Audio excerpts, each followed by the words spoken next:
Well, hey there team, and welcome back to the channel and welcome back to some more Vagrus the Riven Realms. As we continue our little journey, a pseudo-prequel, I suppose, intro. We've loaded up from Scrap Heap, we've travelled along the roads, we were raided by like bloody warg thingos. And now we move ever onward. Your chart is now active, you can click on it in the top right. Alright. Oh, there we go. We lagged out a little bit. Navigating tool in the wasteland of Zeren and planning our journeys. Move around. Yeah, cool. Comitatus is represented by the red banner. Oh, that's cool. The molten tongue. Yeah, we heard about that, didn't we? And there's Scrap Heap there. Jesus, it is not a small world. A wandering old man, hey? That is crazy. That's pretty cool. I like this. Holy heck. Yeah, right. Any discovered settlement or point of interest can be marked by clicking on the icon and choosing flag icon at the bottom left. What are you talking about? So if I click Scrap Heap, I can mark it with a flag. Okay. Which highlights them on the chart. You also have options to navigate to the codex from the box, right. Mark a Vernum south of you on your chart. Alright, well, let's do that. Marked. Nice. I guess that's where we're going. The Wound. Oh yeah, right, we've got to go around this. Cool beans. Alright, well let's bloody rest up for the day. Steady.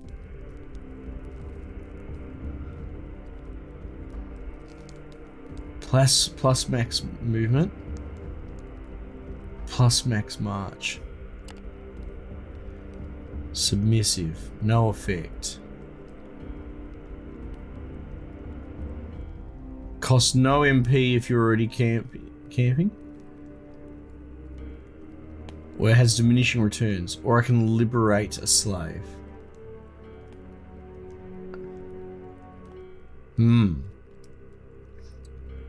Rations, sustained, energetic. Well, we definitely got to go hunting. Use up those move points. Yeah, look at that.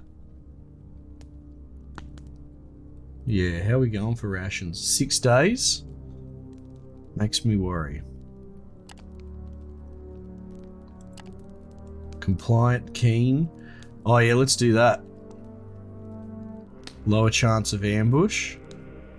Alright, let's go. Fail. No one got hurt, but we did forage some food, so that's good. Okay. Forced march allows you to move farther than your maximum points. Okay, cool. Marching along paths, its cost is indicated red on the campaign map. Gets you further used carefully. Your crew loses vigor and even morale rapidly if you march too often without extra resting. We strongly suggest refraining from frequent forced marches unless you have more experience. Yeah, of course. High vigor, morale, and well-supplied comitatus are required for forced marches. Okay, well, I'm not really interested in doing it just yet. That's fine. Let's just, slow and steady. Nutrition is sustained. Still got 6 days. What if I go like that? We just push that nutrition out a little bit, right? Subservient, eager. Well rested. Let's do that. And we'll spend some move points.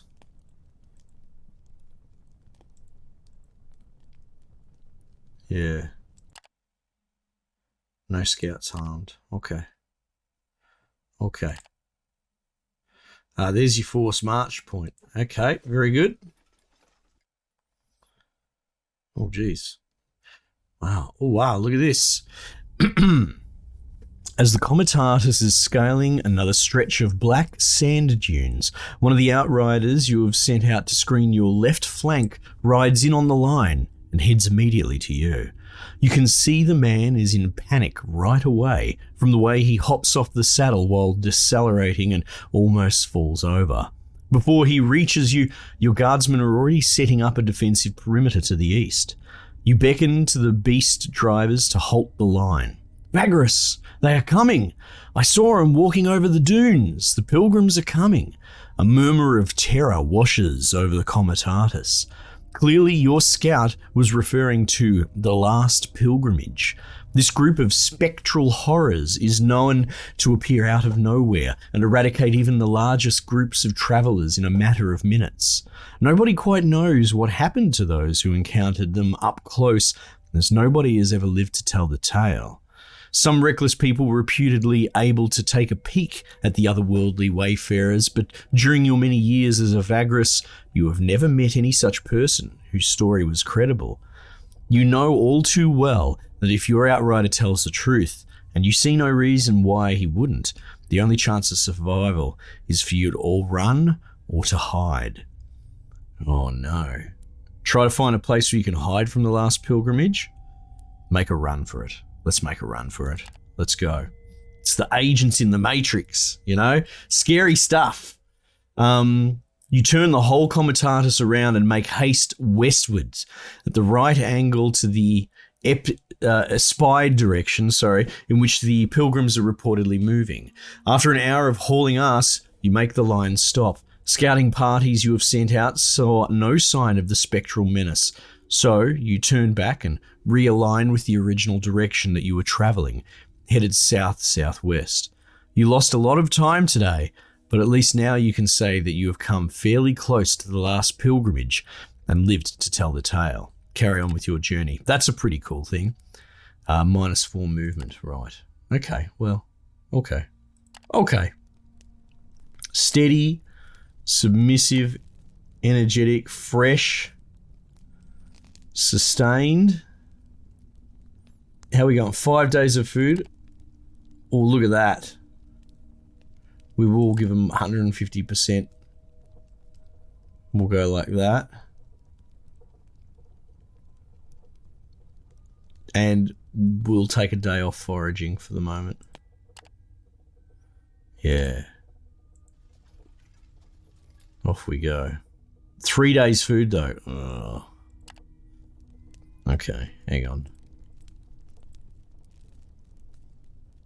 -1 vigor.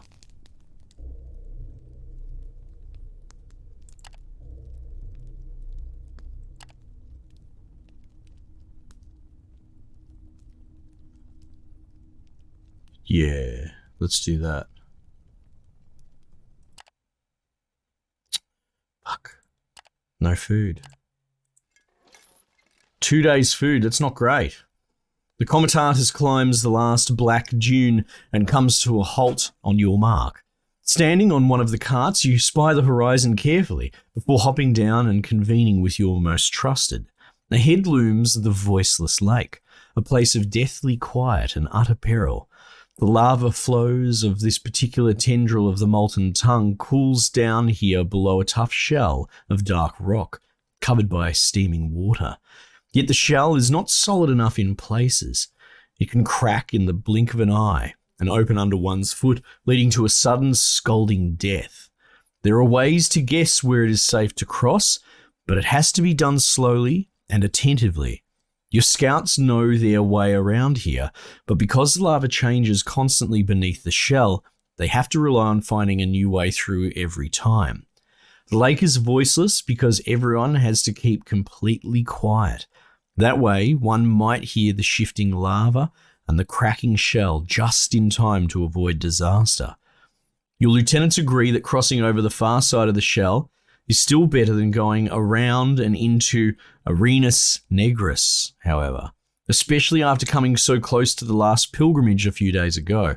Nobody in their right mind would go near that damned place. And so you are stuck with the plateau surrounding the voiceless lake.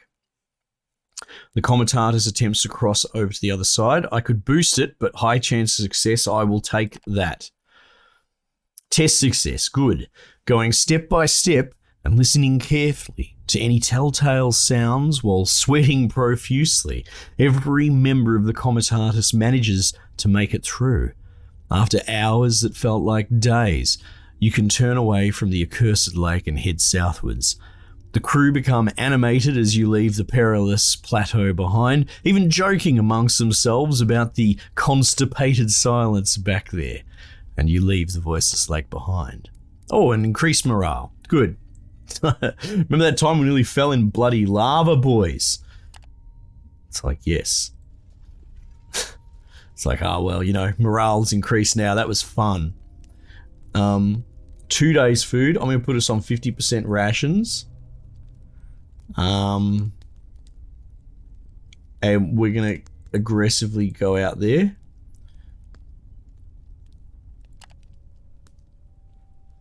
And we might do that.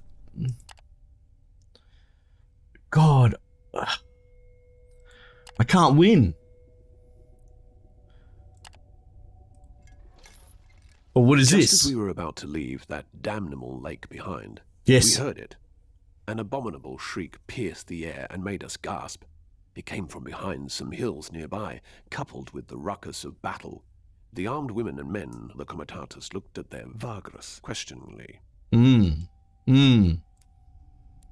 Scouts come running toward the cart line as you are about to enter the Badlands south of the lake and hear what could only be described as a paralyzing howl accompanied by unmistakable sounds of battle.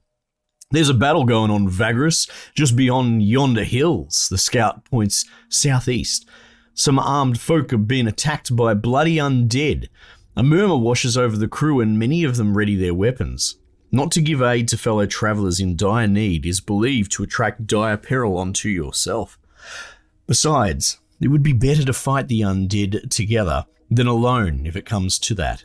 The tension is rising with each passing moment, with everyone watching you, waiting for you to give the order. Oh, we need to do it. Rush in and attack the undead as fast as possible. Oh, look, we can approach carefully. No, we need to send it. We need to help our fellow travellers. Because superstition at the very least, you know, that'll kill our caravan if we don't deal with that. With weapon drawn and shouting to give the men over the hills some hope, you run ahead, followed closely by your fighting crew. You might get there in time to save the people. Your comis are up for a fight. Oh, we got increased morale. You clamber over the next few hills and look down upon the site of a brutal melee. Bodies are strewn across the field. Most of them are mutilated undead, but some are mangled and burnt humans in dark clothes. Another such man, a robed priest with a shaven head, falls to the ground after flying half a dozen yards following a bone-crushing hit from a looming white giant. The creature looks like being made up of several bodies, fused by some combination of natural disaster and twisted magic. The rest of the shamblers look like they're smouldering. The great white abomination engages the two last men standing, a white-faced, lightly armoured enforcer with a shield, and then a tall man in elaborate black armour wielding a greatsword. Both of them look the worse for wear. There's no time to lose. You and yours rush to the aid of the two men. A fight commences as your men engage the undead. Let's go. Bail out the last boys. Dude, look at this thing. Oh my goodness. Before the round started, you have to deploy your companions to available positions, right? You do not need to deploy all your companions. Sometimes it's best to avoid sending a wounded one into battle, or simply to leave space to maneuver. Okay, I can see that. You can deploy a companion by clicking their portrait. Yep. Before deploying them, you can switch between their defense mode, block or evade by clicking defense button on their portrait. Okay. Defense modes are set to the higher value mode by default. Right, okay, so unless I know better, they'll be the best the way they are. You can use the top right side of the deployment to save 3 deployment templates. Right. In this fight, some allies are already deployed and you will take control of them, but you cannot change their deployment. Morwen is useful in the front, Javik is in the back. Yeah, well, yeah, no, that's fine. That's fine, we know that. We'll do something like that, I reckon. Loading. Alright, look at this big boy. Oh, Jesus Christ, there's not much left of him, is there? Alright, well, some skills can target friendly units, support, protect, or even heal them. A lot of Javik's skills cannot be used because undead enemies are immune to mind-affecting effects. Oh, okay. Javik is far from useless. He can use his premonition skill to keep allies buffed, while an additional with buffs. Buffs do not stack, but are refreshed when cast. Use premonition to buff an ally. Well, let's buff this other bloke. There you go, buddy. Combat is cruel, and in general, you cannot heal during it. Your defenses are the main way to mitigate damage. Evade allows you to completely avoid an attack, but you will be moved to an adjacent unoccupied position after a successful evade. This also means they may move away from a position that protects another companion. Successful block provides extra arm against the attack, mitigating more damage. However, you can still suffer damage while blocking. Right. And also suffer adverse effects from an attack. Each companion has different evade and block chance. Because certain skills are better against one or the other, you often have the chance to change these. Right, okay. That's fine. Cool. So, is it your turn, is it? Melee, devastating blow. Hits a single opponent. Push the target back. Pull the opponent forward. And move. I might just bash this dude as hard as I can, right? Right. Sidarius is a very tough companion due to his armor and good defenses. He has armor 2. His skills also include a support skill that enhances his stats, and one that debilitates an enemy. Right. Some skills can affect multiple targets. His cleave deals less damage than his single target unholy strike, but it targets 2 enemies that stand side by side. Right. Use any skill. Vengeance. Cast gets bonus damage and accuracy. Let's do that. Let's get the buff going now. Now, yeah, well, stop that. A companion is downed after losing all their vitality in combat. They're not removed from combat. He's not downed though. They receive their down vitality. They cannot perform actions, occupy their previous position. Enemies can still target them, and if they lose all their downed vitality, they're out of action. This means they become severely wounded and can even die following combat. Some rare healing skills can bring companions back from a down spate. Okay, right. What I was going to do is try and move him behind this dude. Oh my god, they're just bashing him. You, the Vagrus, may not take part directly in companion combat, but that doesn't mean you can't influence it. Right, okay. Many of your leadership perks allow you to use resourcefulness in ways. Okay. Whichever you have unlocked can be found on a leader medallion in the form of a button menu. Is this here? Ah. You have 2 options. Aid, which makes you revive down companions. Okay, yeah. But he's not downed, right?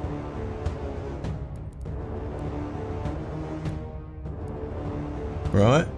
Inspire. Substantial defense buff to a target character for 3 rounds. Use Inspire to give a character additional defense.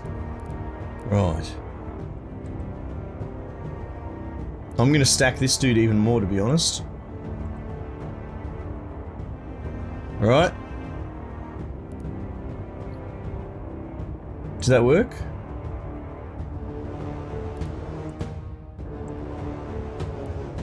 Well, maybe I've done it twice now. Okay, cool. I was actually going to move him behind, but we'll yeah, that's better. Now she can hit 2 adjacent enemies.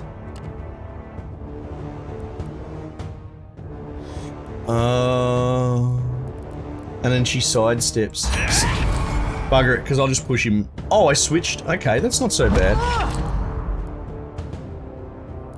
Where's fucking old mate? He still had red hit points.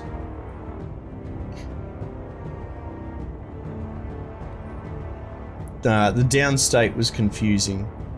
He was physically downed on the ground, but still had hit points. I don't know what to tell you. Okay, whatever. You live, you learn.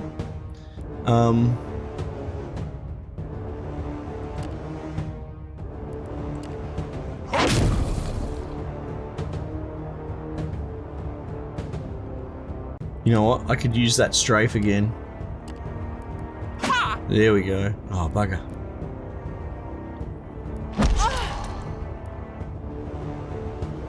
Dude's bashing me.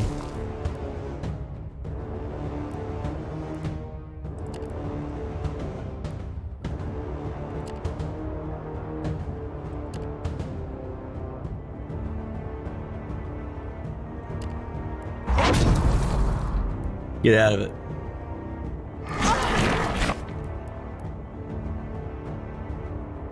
See, now she still has health. Strafe.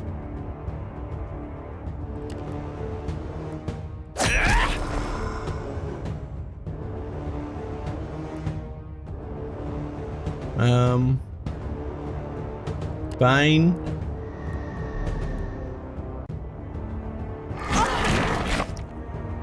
Right, so they've got a secondary health bar when they're in down state. I understand now. And I can't bring her back, I don't have the juice to do that. Okay.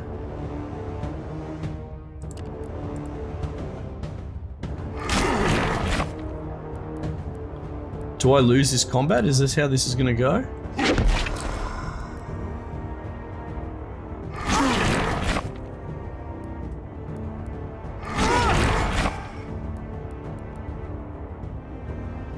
It's not looking great.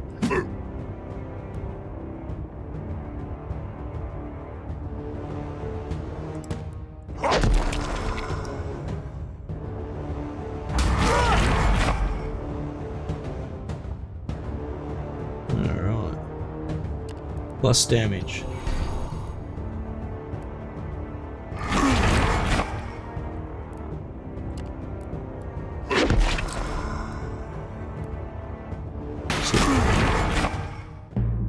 Defeat. Alright, well. Is that it? The undead are relentless as your men fall and the shadow of the giant abomination is cast over you. The realization that all is lost hits you with an unbearable chill. What hits you next causes everything to go dark forever. No, wait. That's not how it went. I apologize, good master. My memory is not what it used to be. Okay. Wait, so you're gonna make me load that again?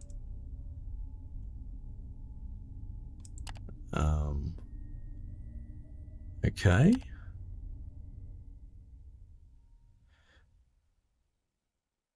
Not the best design, if you ask me, of having to brute force a scenario. Just as we were about to leave, that... Alright, let's avoid the fight altogether. I mean, I'll give it a pass because it's a tutorial, but I hate save scumming, and brute force as an intended mechanic is just terrible. But yeah, putting you into a scenario where there's a lose state and then forcing you to reload it to complete the lose state, it's just a bit weird, isn't it? Okay. Especially when it's on rails like this, I didn't have a choice. Approach carefully, see what's going on. Oh, you have to oh, I won't bother reading that just yet. Okay. Look, let's put Javik in behind the shield dude. And we'll put her down here so she's got a bit of room to maneuver. Presumably this dude dies immediately. Okay. Okay, use premonition to buff an ally.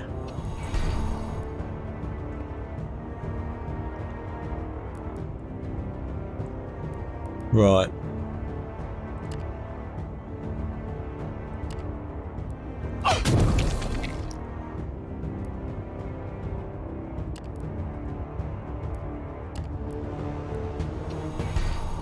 Big buff.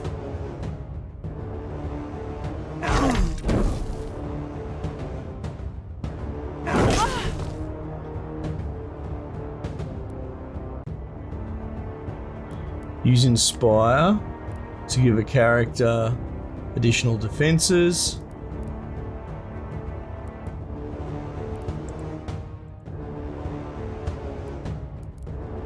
Bugger it, I'll give it to her as well while I'm at it. So we'll do Strafe.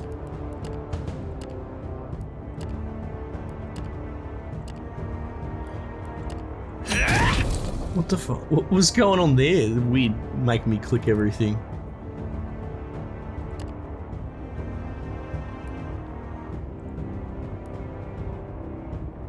Strike 2 adjacent enemies in the front row.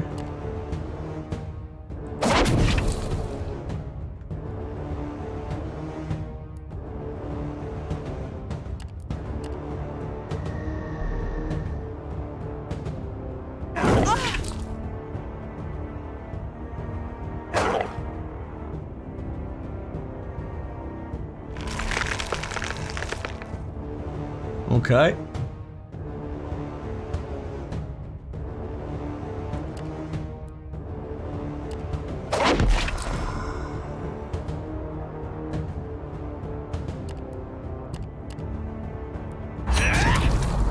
Oh, nice.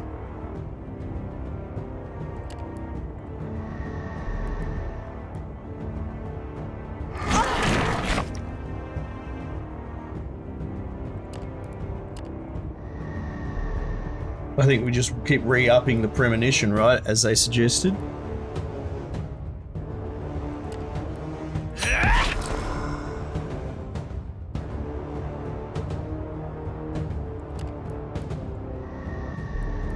We'll debuff this dude.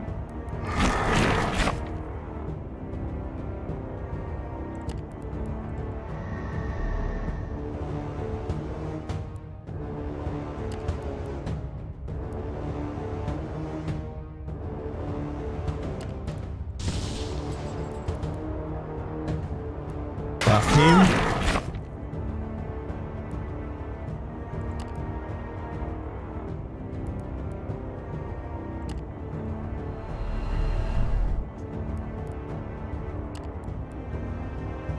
$16 health, eh? Oh, there we go.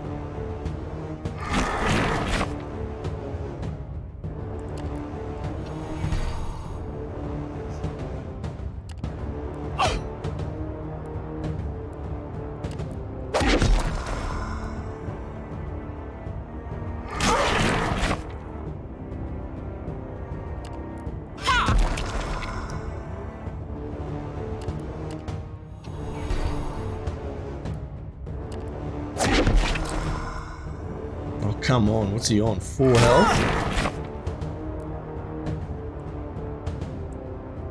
Well, I can't afford to revive her.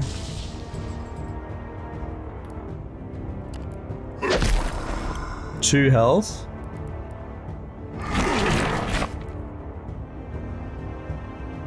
Jeez, I got 3 health. Coming down to the wire there.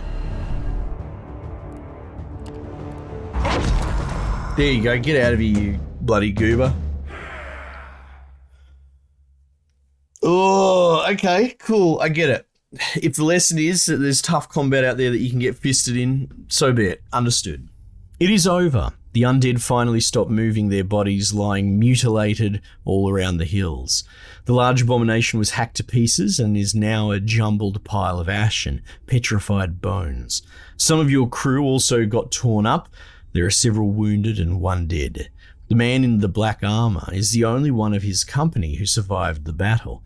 He is sitting on a rock nearby, covered in ash from hacking at the abomination, drinking ponderously from a water skin while he is observing the battlefield.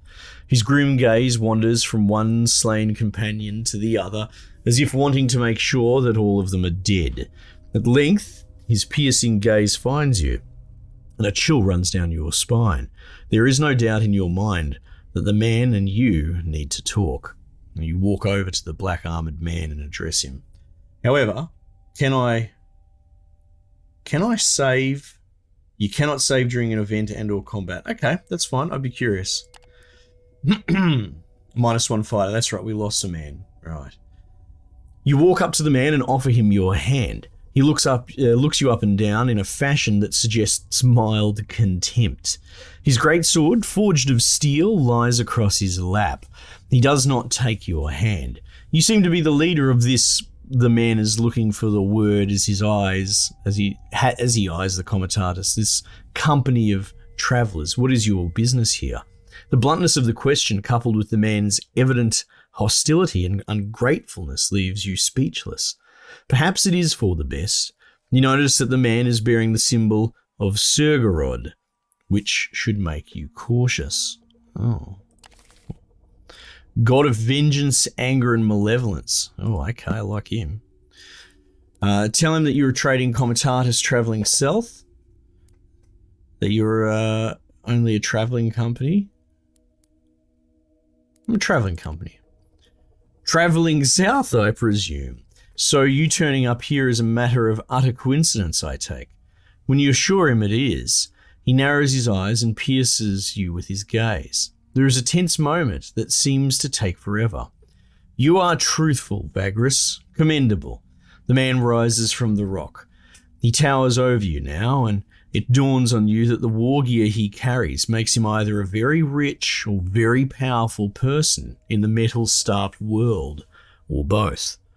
Well, that's cool. So metal's actually kind of a rarity? I am grateful for your assistance in this skirmish, late as it was, he says, turning to look at Javik, who appears at your side and bows his head to the man. Without acknowledging your friend or his greeting, the armoured fellow turns to you again. My name is Sidarius. I am a knight of the Ordus Negris Solus.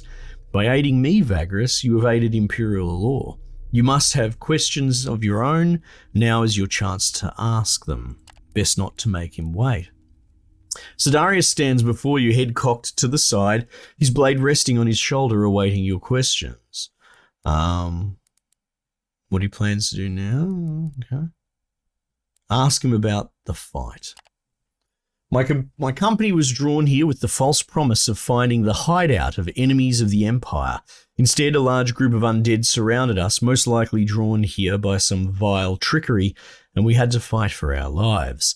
You arrived toward the end of a drawn-out battle and saw my last companions fall. We fought with Surgorod's rage and with the Emperor in our hearts, but there were just too many of the shamblers. Looking around, you now realize how savage the confrontation must have been. Dozens and dozens of undead lie all around the field, and only half a dozen of Sidarius's dead companions. Oh, so they were Chads. Was there anything else you wanted? Ask about his companions. My companions lie dead. There is nothing else you need to know, save only that they were all dedicated servants of the Empire, who did not flinch in the face of the ultimate adversity. They were all either members of the Church of Surgorod or my order.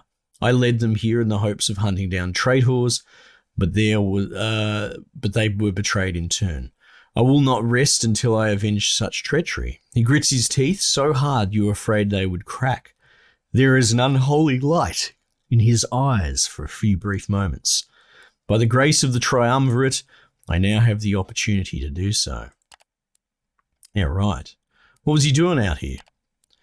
I and my companions came searching for enemies of the Empire. I'm getting a theme here. To smoke them out of their hideout here in the wilds. It was supposed to be the last glorious battle, concluding a long investigation that took months. As you can see, it went down quite differently. It is now my assumption that we've been betrayed and a trap was set for us. The traitors were supposed to apprehend... The traitors that we were supposed to apprehend lured us here with these undead and hoped to see us all slaughtered. Surgorod, however, in his endless salience, saw fit to grant me an opportunity for retribution. Rejoice, Vagrus.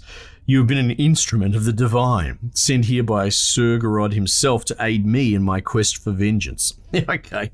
It's all about you, is it? All right. What else can we say? Oh, ask him what he plans to do now. Trap sprung value must exceed requirement. Okay. I intend to return to Avernum.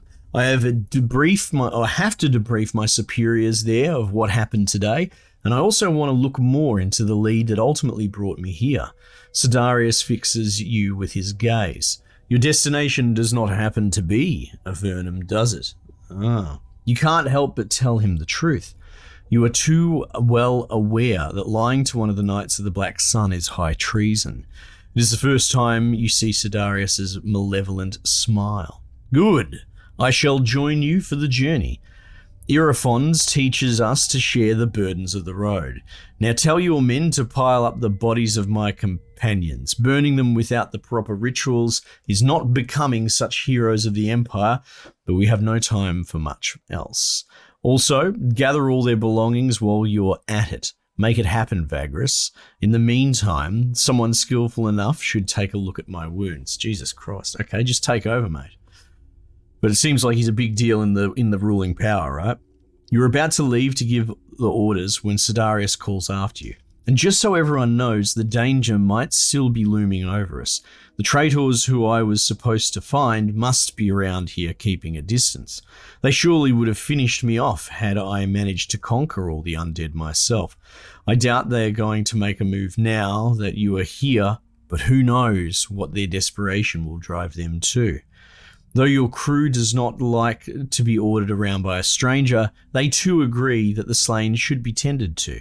The pile is burning and the cart line is ready to leave in an hour.